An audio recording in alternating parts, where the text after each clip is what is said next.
상담사 엄마와 이혼 전문 변호사 아들이 함께하는 모자 상담의 윤슬입니다. 오늘은 어떤 경우에 혼인 무효가 되고 또 어떤 경우에 혼인 취소가 되는지, 그리고 혼인 무효와 혼인 취소의 차이는 무엇인지 좀 자세히 알아보도록 하겠습니다. 이혼 이외에 혼인을 끝내는 방법에는 혼인 무효와 혼인 취소가 있는데, 혼인 무효는 아예 혼인이 없었던 걸로 됩니다.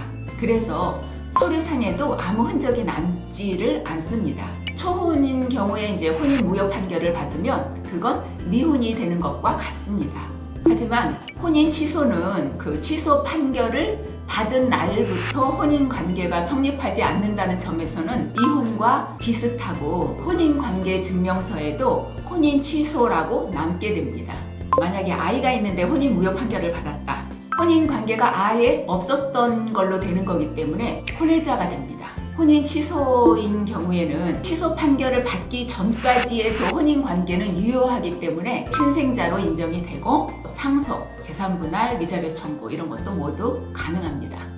혼인 무효는 아예 혼인이 없었던 일이 되기 때문에 기준이 상당히 엄격하고, 또 혼인 무효 판결을 받기가 쉽지가 않습니다. 당사자 간에 혈족이나 인척관계가 있거나 아니면 혼인 의사가 없는데 일방적으로 혼인신고를 한 경우 혼인 무효 판결이 내려지는데, 후자의 경우가 더 많습니다. 일방적으로 혼인신고를 하는 경우 중에 짝사랑하는 사람을 상대로 몰래 가서 혼인신고를 하거나 서로 사귀다가 한쪽에서 앙심을 품고 하는 거죠. 혼인신고를 하는 경우도 있습니다.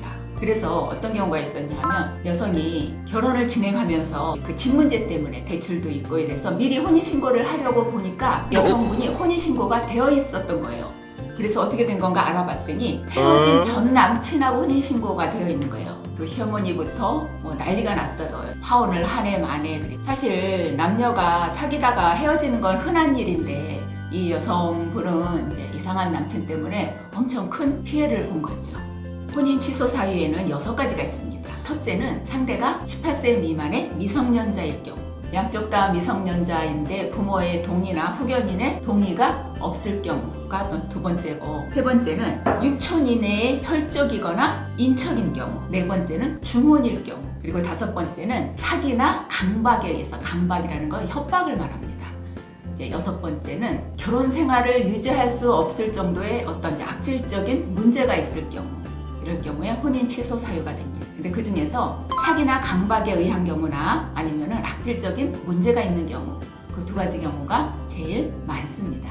사기나 강박에 의한 경우는 예를 들면 결혼 전에 학력, 경제력, 연봉 그런 거를 속인다든지, 아니면 성기능 장애가 있는 걸 속였다, 또는 불임을 속였다, 성폭력에 의해서 출산한 것을 속였다, 이럴 경우에 혼인 취소되기가 사실 쉽지 않습니다. 왜냐하면 결혼 전에는 상대방한테 그 호감을 더 주기 위해서 거짓말을 한다고 보는 거죠. 성폭행 같은 걸로다가 만약에 출산을 했다, 굳이 이렇게 말을 못하게 되죠. 일부러 사기를 치려고 속였다고 보기가 어렵기 때문에 어느 정도냐에 따라서 혼인 취소가 결정이 됩니다. 하지만 심각한 성병이 있었다, 에이즈에 걸렸다, 불치의 정신병이 있다, 그럴 경우에는 혼인 취소가 가능하겠죠. 전과가 있더라도 큰 절도죄나 엄청 큰 사기죄, 횡령, 성폭행 범죄 그런 것을 숨기고 결혼을 하면은 혼인 취소 사유가 될 수도 있는데, 실수로 교통사고를 내서 형사처분을 받은 전과가 있다, 그럼 그런 걸 숨겼다고 그것이 혼인 취소 사유 되기는 어렵겠죠. 우리가 상식적으로 생각을 해도. 혼인 취소 사유에는 기간이 있습니다. 사기나 강박에 의한 경우는 사기 사실을 안 날로부터 3개월 이내, 강박에서 벗어난 때로부터 3개월 이내까지 혼인 취소 청구를 할 수가 있고, 악질적인 문제를 속이고 했다 그랬을 경우에는 그 악질적인 문제를 알게 된 날로부터 6개월 이내까지 혼인 취소 청구를 할 수가 있습니다. 그 이유가 되면 혼인 취소 청구가 아니고 이제 이혼 청구를 해야겠지요. 그래서 안재영 변호사님 모시고 궁금한 점에 대해서 질문해 보도록 하겠습니다. 안녕하세요, 안재영 변호사입니다. 오늘은 이제 혼인 무효와 혼인 취소에 대해서 얘기를 했는데, 혼인 무효는 아예 혼인이 없었던 걸로 되니까 그거는 그치. 이렇게 확 와닿는데 혼인 취소와 이혼은 어떤 차이점이랑 공통점이 있는지. 일단 좀 뭐 간단하게 표현을 해보자면 뭐 혼인 취소 사유는 법률에 규정이 돼 있지만 그건 이제 어떤 사유냐면 원칙적으로 혼인 취소는 혼인을 하기 이전에 발생했던 그 하자 사유로 인해서 결혼을 취소하는 거고, 이혼이라는 건 일단 결혼은 유효하게 성립을 했는데 결혼 시점까지는 문제가 없는 거야. 근데 그 이후에 뭐 여러 가지 외도라든가 무슨 불화라든가 이런 게 발생하면 이제 혼인을 없애는 거란 말이지. 그래서 혼인을 기준으로 그 하자 사유가 어디에 있는지 그걸 기준으로 이제 나눠지는 게 혼인 취소와 이제 이혼인데, 근데 문제는 혼인 취소와 이혼은 이러한 이제 근본적인 차이점은 있긴 한데 실무적으로 진행하다 보면 이제 비슷한 점도 굉장히 많아. 어찌 됐든 혼인 전에 하자 사유든 혼인 이후에 하자 사유든 누구든지 잘못한 사람이 있을 거 아니야. 그렇지. 그럼 잘못한 사람에 대한 손해배상 청구를 해야 되고, 그리고 결혼 생활이 유지되면 뭐 이 안에 쌓아오는 재산이 있을 거면 재산에 대한 분할 청구도 해야 될 거고, 그리고 아이가 있다 그러면 양육자도 결정해야 되거든. 그렇기 때문에 손해배상 청구, 재산 분할 청구, 그 다음에 이제 양육자 관련된 결정, 이게 있어야 된다는 점에 있어서는 또 비슷한 점도 있어. 혼인 취소는 결혼 전에 그 사유로 인해서 혼인을 없애는 건데 그럼 혼인이 취소가 되면 결혼식 비용 있지, 결혼식 자체 뭐 혼수라든가 여러 가지 그 비용 그런 거에 대해서도 손해배상 청구를 할 수가 있는가? 이론적으로는 그렇게 생각해 볼 여지가 없는 건 아니거든. 왜냐하면 결혼 전에 하자 사유가 있어서 결혼 자체가 유효하게 성립한 게 아니니까 결혼 비용도 그리고 이 결혼 이후에 생활 비용도 다 물어내라고 할 수 있을 것 같아, 이론적으로. 근데 우리 법은 규정 자체를 일단 결혼을 한 다음에 혼인이 취소되는 시점까지는 일단 유효하다고 보고 그 이후에만 이제 판결 이후에만 취소가 된다고 규정을 하고 있거든. 그래서 이 사이에 있는 거를 이 돈을 다 물어내라 라고 할 수는 없어. 그 이혼이랑 마찬가지로 손해배상이나 위자료를 받을 수 있을지언정 내가 너랑 결혼하는데 들어간 비용 자체를 다시 다 물어내라 이렇게 할 수는 없다는 거지. 그러니까는 취소 판결을 받은 시점까지의 혼인은 유효하다고 그치, 보기 때문에 유효하다고 사기 결혼이라는 표현을 우리가 많이 쓰는데, 그치, 많이 쓰지. 뭐 재산, 경제적인 거, 집안 내력, 그렇지. 또 직업에 대한 거를 속이고 이제 결혼을 하는 경우도 많은데 기준이 혼인 전의 사유니까 혼인 취소가 되는 거야? 맞아. 원칙적으로 말하면 우리가 흔히 말하는 사기 결혼은 말한 대로 뭐 경제력, 우리 부모님이 어떻다, 내 직업이 어떻다 이런 거기 때문에 이거는 혼인 전부터 갖고 있는 그 조건들에 대한 거짓말이란 말이야.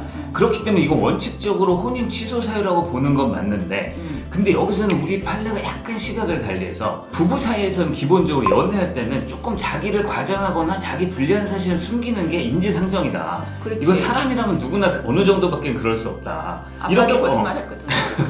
그렇고 사실은 마찬가지잖아. 뭐 부부 사이라도 다 솔직한 사람이 그렇지. 어딨어. 그래서 이걸 다 혼인 취소 사유로 인정을 해버리면 혼인 취소 안 될 결혼이 오히려 더 없단 말이지. 그러니까 우리 대법원 판례는 아까 말한 그런 조건들에 대한 거짓말은 혼인 전의 사유이기 때문에 원칙적으로 혼인 취소 사유로 볼 수 있지만 혼인 취소 사유가 되려면 본질적인 부분에 대한 거짓말이어야 된다고 그렇게 보고 있어. 그러니까 이걸 좀 쉽게 표현하면 심한 거짓말이어야 된다. 그러니까 예를 들어서 내 재산이 1,000원인데 한 1,200원 있다. 이렇게 거짓말했으면 그거는 야 이건 본질적인 부분 아니고 그 정도는 할 수 있어. 그러니까 나중에 이걸로 인해서 불화가 생겨서 너네가 같이 못 살겠으면 이건 이혼으로 해. 그렇게 보는 거고, 만약에 내 재산이 1,000원인데 뭐 10만 원이라고 거짓말했어.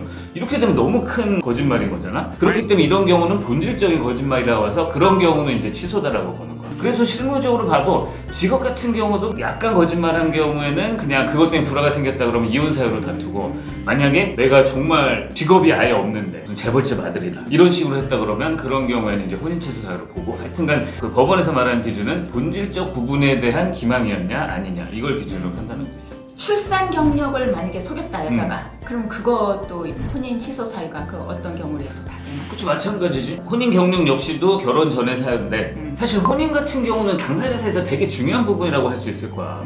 그 전에 과거에 내가 결혼을 해서 출산 경력이 있는지 없는지는 결혼을 함에 있어서 상대방에 신뢰를 주는 본질적인 부분이라고 볼 수 있잖아. 거의 혼인 취소 사유로 다루고 있었는데 이렇게 판례가 하나 생겨서 상황에 따라 그것도 달리 봐야 된다. 아까 재산처럼 달리 봐야 된다. 왜냐하면 내가 과거에 뭐 어렸을 때 이제 출산 경험이 있어서 아이가 있다고 하더라도 그 아이랑 현재 관계, 아이가 뭐 성인이 돼서 현재랑 나랑 거의 상관이 없고 내가 뭐 경제적으로 지원해줘야 되는 것도 아니고 정말 명목상으로만 부모 자식 간이지 서로 안 보고 사는 사이라 그러면 현재 새로 한 결혼에 영향을 미칠 가능성이 별로 없는 거잖아.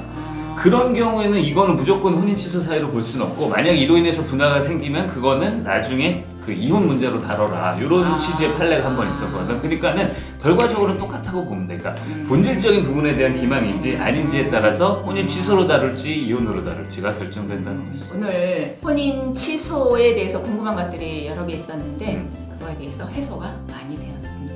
감사합니다. 감사합니다. 오늘은 혼인 무효와 혼인 취소에 대해서 어떤 차이가 있는지 알아보았습니다. 그럼 다음 주에 다시 뵙도록 하겠습니다. 감사합니다.